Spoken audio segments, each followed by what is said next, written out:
नमस्कार दोस्तों। आज आपको सुनाने जा रही हूँ मालती जोशी जी की कहानी आस्था के आयाम। गैस पर चाय चढ़ाते हुए सोच ही रही थी कि आज मेरे लक्ष्मण जी को भैया भाभी की याद कैसे आ गई। नहीं तो 6-6 महीने इधर का रुख नहीं करते। हारी बीमारी में बुलाते भी हैं तो 100-100 एहसान जता कर आते हैं। आज अचानक क्या हो गया। तभी विभा भीतर आई। जिज्जी, क्या हो रहा है? जिज्जी, अब तुम कितने दिन तक चूल्हे में खटती रहोगी? जल्दी से एक बहू ले आओ। तुम्हारे बेटे को कोई पसंद तो आए। तो क्या अभी कहीं बात पक्की नहीं हुई है? उसने आंखें सिकोड़ कर पूछा। बात पक्की होती तो तुम्हें पता नहीं चलता? वह सोच में पड़ गई। मैं जानती थी अपनी उत्सुकता को वह अधिक समय तक दबा नहीं पाएगी। बोल ही पड़ी।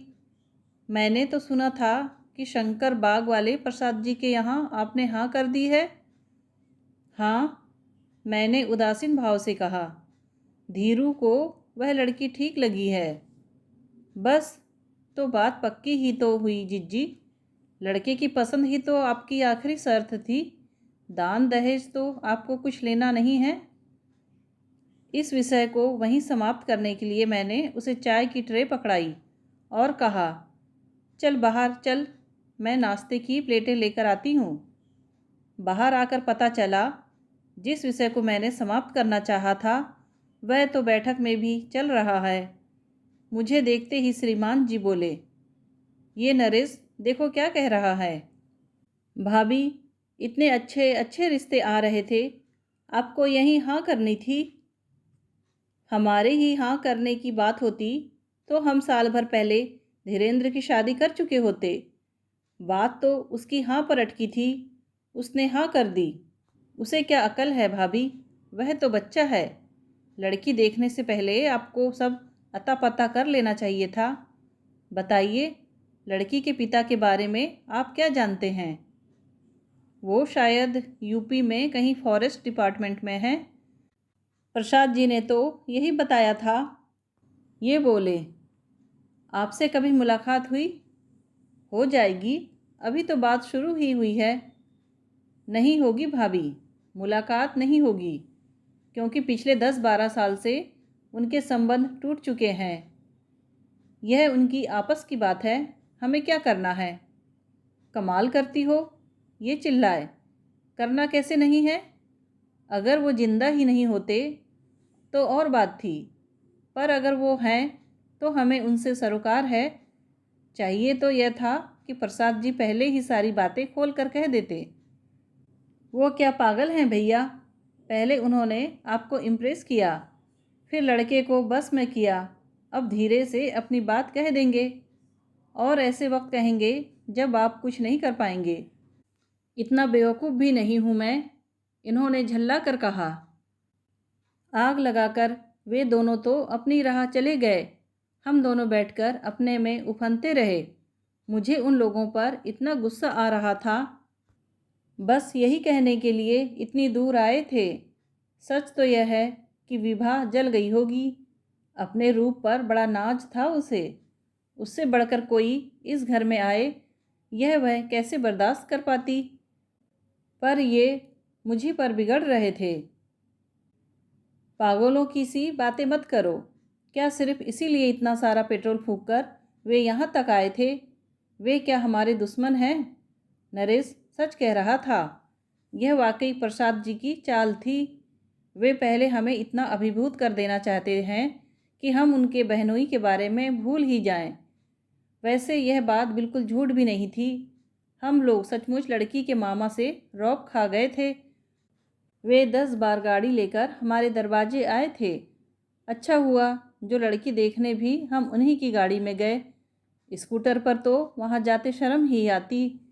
उनका बंगला और उनकी शानो शौकत देखकर एक हीन बोध सा जागा था। पर मन को यही तसल्ली दी थी कि लड़की उनकी अपनी बेटी नहीं, भांजी है। और उसकी माँ भी कॉलेज की लेक्चरर भर है। उसके पिता की बात तो उस समय मन में आई ही नहीं। लड़की को देखने के बाद तो मन के सारे विकल्प घुल गए। डॉक्टर लड़की की चाह में आधे रिश्ते तो वैसे ही निरस्त हो जाते थे। जो बचते थे उनमें मनचाही लड़की मिलना बहुत मुश्किल हो रहा था। पर कौमुदी को देखा तो हम भी ठगे से रह गए। धीरेन्द्र अगर मोहित ना होता तो आश्चर्य था। मैंने तो सपने बुनना भी शुरू कर दिया था, पर नरेश और विभा आकर सब गुड़ गोबर कर गए।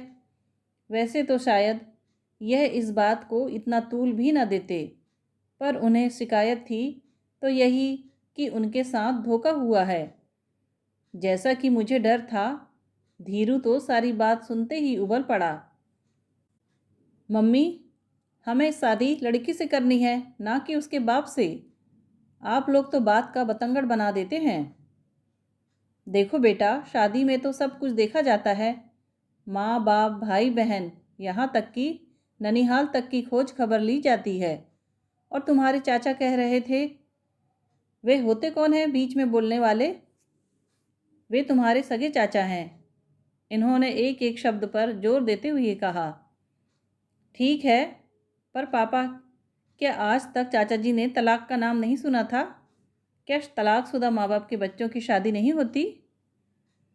होती होगी, पर क्या उस पुण्य कार्य के लिए हम ही रह गए हैं? देखो बेटा, जरा ठंडे दिमाग से काम लो। तलाक शब्द चाहे जितना जाना पहचाना हो, पर यह केवल एक शब्द नहीं है, एक प्रक्रिया है, एक स्थिति है जो अभी उतनी आम नहीं है। इसके साथ 100 प्रश्न जुड़े होते हैं। तलाक क्यों हुआ? किसकी गलती से हुआ? इसका बच्चों पर क्या प्रभाव पड़ा? उनका मानसिक संतुलन कैसा रहा? आर्थिक स्थिति पर क्या दबाव पड़ा? कल को शादी के मंडप में पिता नहीं होंगे तो ये सारी बातें उठेंगी। लोग तरह तरह के सवाल करेंगे। हम तो किसी तरह निपट भी लेंगे, पर तुम दोस्तों के सामने आंख नहीं उठा पाओगे। शादी व्यक्तिगत होते हुए भी एक सामाजिक घटना है बेटे। इसमें तुम न समाज को नज़रअंदाज कर सकते हो, न परिवार को। पापा के लंबे चौड़े भाषण से धीरू सहम गया। बड़े ही दयनीय स्वर में उसने पूछा, तो इसका मतलब है इतनी सी बात के लिए आप यह रिश्ता नकार देंगे? यह इतनी सी बात नहीं है बेटे। बेचारा लड़का, उसका मुंह इतना सा निकल आया था। तभी मेरे दिमाग में बिजली सी कौंधी। सुनिए, मैंने उमकते हुए कहा, एक काम करते हैं, उनसे कहेंगे कि आपके जो भी झगड़े हों घर में रहने दें। बस शादी भर के लिए उन्हें बुला लें। सबका मुंह बंद हो जाएगा। कहने भर से ही वे आ जाएंगे। क्यों नहीं आएंगे? बेटी की शादी देखने का चाव तो हर बाप को होता है। तुम भी बस एक ही हो।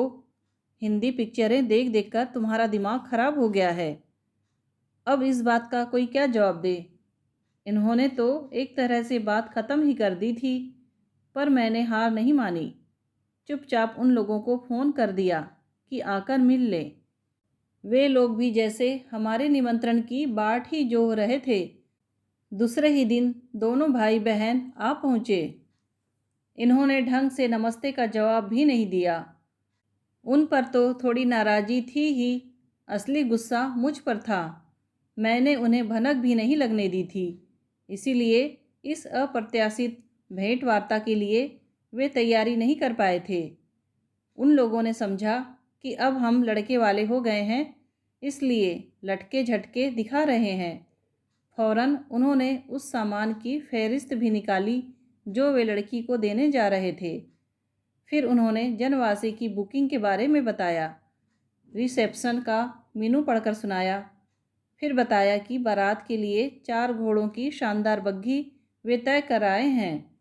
वैसे धीरेन्द्र जी अगर कार में आना पसंद करते हो तो वह इंतज़ाम भी हो जाएगा। अपने उत्साह में वे शायद भूल ही गए कि लड़के को मंडप तक पहुंचाने की व्यवस्था का दायित्व हम पर है। उन्हें तो यह बात भी बड़ी देर में समझ में आई कि इतनी देर से हमने उनकी एक बात का भी जवाब नहीं दिया था। वे लोग थोड़ा सहम गए। फिर कौमुदी की माँ धीरे से बोली, यह तो खैर मैंने अपनी बुद्धि के अनुसार एक रफ एस्टीमेट बनाया है। वैसे आपकी जो भी मर्जी हो बता दें। एक ही लड़की है मेरी, उसी के लिए कमा रही हूँ। आप कहकर तो देखिए, आपकी कोई बात खाली नहीं जाएगी। इतनी देर बाद इन्होंने मुंह खोला। बोले, अब आपसे क्या कहें। कौमुदी के पापा अगर बातचीत करने आते तो कुछ कहते भी। वे दोनों एकदम सकपका गए। फिर मामा जी बड़ी गंभीर मुद्रा बनाकर बोले, हमने शायद आपको बताया नहीं, सुमन और Kumar, they are legally separated, lock back. तो क्या बेटी की शादी में भी नहीं आएंगे? सवाल ही नहीं पैदा होता। तो फिर कन्यादान कौन करेगा? भैया करेंगे, कौमुदी की माँ तपाक से बोली।